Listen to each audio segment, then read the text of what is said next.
I knew Jimmy Valvano so well, and the Garden is quite special to me, so we wanted to come in and obviously get a victory, but we wanted to have a great game for the fans and television, because what they do for the V Foundation really deserves a great, and that style of basketball by both teams was a lot of fun for all of us to be part of. They're very difficult to defend because they'll play 5 people on the perimeter and then they'll drive on you, and you can't help because they shoot it so well. But the second half, we did an outstanding job, and we just wanted to keep the offensive pressure on them. Keep it, even if our defense wasn't as good as it's been, we wanted to keep the offensive pressure on. And our backcourt played a great game. Montrezl Harrell, who I think is the best player in the nation, and I've said that for quite some time, because very few players can play with that type of motor. A lot of great players in the country, but he has a skill like Kenneth Faried and Rodman in his prime of just playing every possession as if he hasn't eaten in a week, and it's quite special. You guys, it looked like you really took a punch tonight and handled it well. You guys were up by like maybe 13. Yeah, we lost. When Montrezl left the game, although Jalen did a very good job, you're not only losing your best player, but you're losing the most intelligent player. You know, Montrezl is the heart of our team emotionally, but he's also the smartest guy on our team in getting us in the right defenses and talking to the guys. And if they don't get in it, you know, he's going to be upset, and they don't like to upset him. So we lost it with that situation. Took a couple bad shots, and they came back. What's it say about you guys that you're able to do that? He comes back in and you take over the lead again and pull away.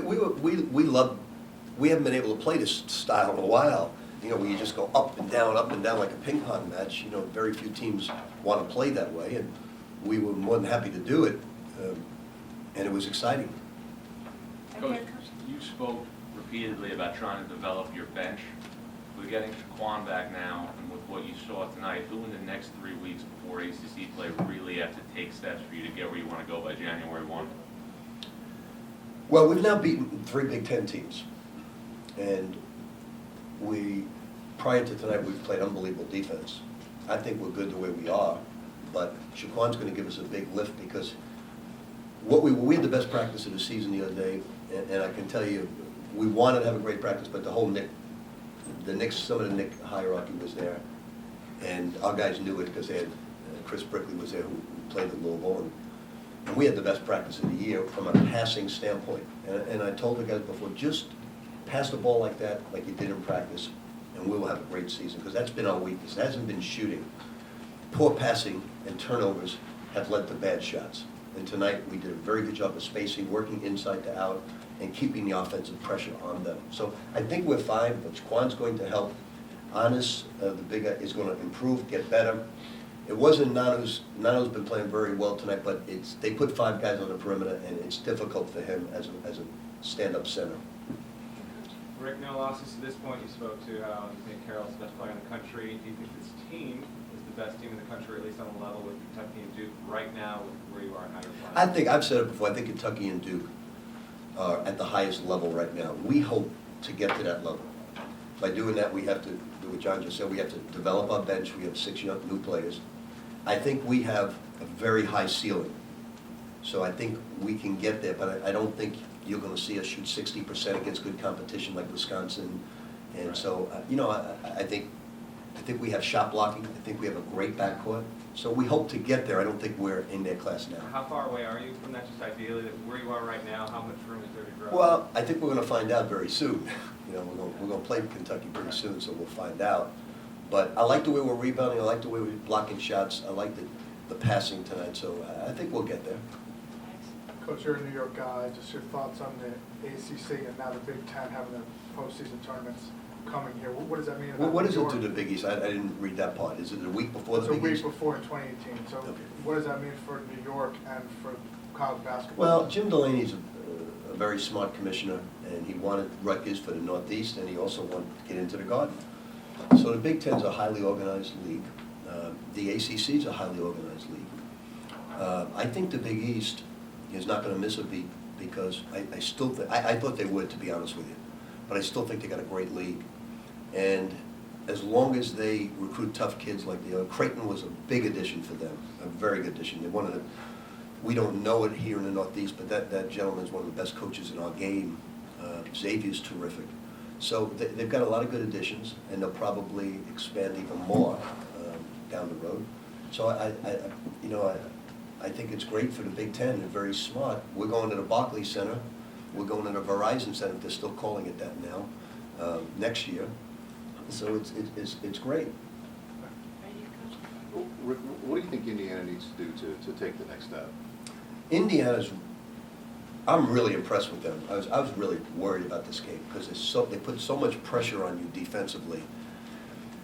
I think, I'll say this, I've got a lot of respect for Tom, had a lot of wars with him at Marquette. He's doing a fabulous job this year with this team, because I talked to him right before the season started. We were both guests at a function in Indiana, and he said, I'm going to take 33s, I'm going to space people, I'm going to dribble drive, because that's what we have. So he's playing a fun style, but he knows what he has. He lost a lot of people, and they're going to be an NCAA tournament team, there's no doubt in my mind, because the players love the style, they've adjusted to it, and they put so much pressure on you because you can't help. If you help, they're going to make threes, and we didn't foul tonight. That was the number one thing we didn't want to do. We didn't want to foul because they shoot such a high percentage. They shot close to 50%. Is that a concern? No, they were 7 for 10 in the first half from the three. My concern was I wanted to see what they were going to shoot in the second half after giving the guys just a nice friendly discussion with them at halftime. I want to see what they were going to shoot. But I was more concerned, they finished,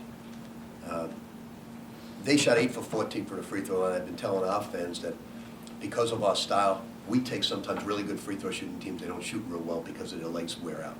And I think when you play this style and you get up and down, sooner or later, shooters' legs are going to get weary. And that's all we were trying to do. Was it their style of play that allowed you guys to open things up, or why do you think you guys flowed so well? I think they wanted to get up and down, we wanted to get up and down. They were like Carolina, they don't want to reverse the ball, they want to attack pressure, very smart. Carolina does the same thing. Some teams will reverse it, they'll gap you in the middle, throw over top, and then the shot clock wears out, and you get to take 8 seconds in the backcourt. What did you think of Chris? He had 24 points, 9 I rebounds. thought Chris and Terry were both brilliant. I thought they were both great. I thought Jalen gave us good minutes. Really impressed with Montrez and really impressed with Mango, being hurt and playing that way. I was impressed with our whole team. Last question? This series, do you want to see continue with IU? Is this something you'll make a But, it's no time to ask Tom that question now because I know after a loss. But what I suggested to Tom is we go to Lucas Oil Stadium for 2 years and we try to break the attendance record. We try to get 80,000 people. Each team gets 40,000. Whoever can't sell the 40 returns it. I'm pretty sure we can bring 40. I'm pretty sure they can bring 40. So, we've got great respect for IU.